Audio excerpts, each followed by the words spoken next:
আমি এখন বানাচ্ছি আনারসের চাটনি, সেই জন্য আমি আনারসটা মিক্সিতে পেস্ট করে নিয়েছি। এটা রেডি হয়ে গেছে, এখন এটা চাটনি বানাবো। আনারসের চাটনি করার জন্য আমি প্রথমে দিয়েছি সর্ষে, ফোড়ন দিচ্ছি একটা শুকনো লঙ্কা।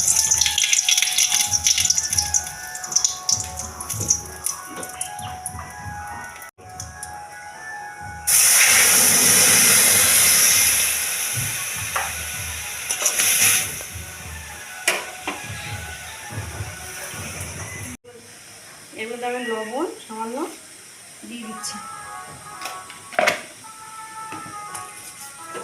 এবার নেড়েচে ভালো করে কষিয়ে নিই।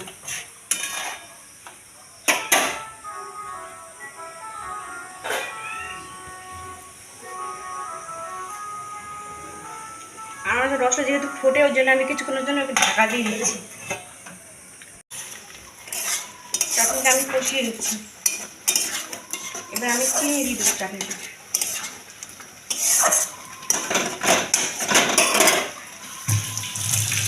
জল নাই। এবার আমি চাটনিতে চিনি দিয়ে দিচ্ছি।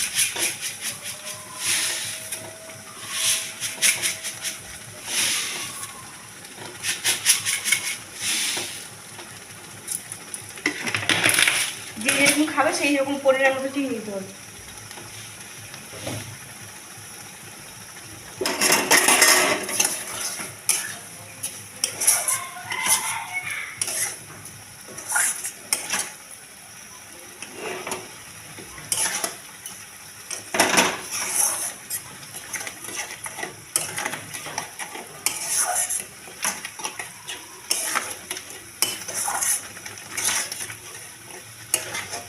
কিছুক্ষণ নেড়ে ছেড়ে চাটনির যে শিরাটা দেওয়ার জন্য, চিনি দেওয়ার জন্য যে জলটা হয়েছে সেই জলটাকে টেনে নিতে হবে, নাহলে পাতলা হয়ে যাবে।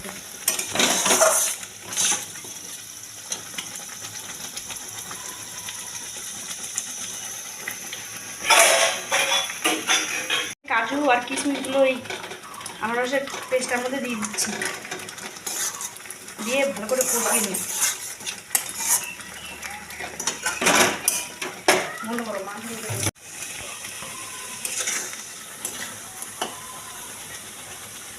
আমার আনারসের চাটনি রেডি হয়ে গিয়েছে। এবার আমি এটাকে নামিয়ে নিই।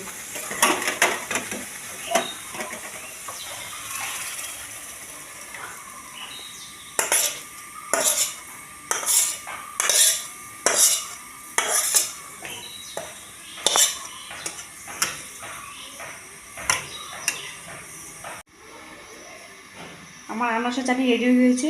আপনারা সহজেই বানিয়ে বাড়িতে খেতে পারেন। আর আমার এই রেসিপিটি যদি ভালো লাগে তাহলে অবশ্যই আমাদের চ্যানেলটিকে লাইক, শেয়ার এবং সাবস্ক্রাইব করবেন।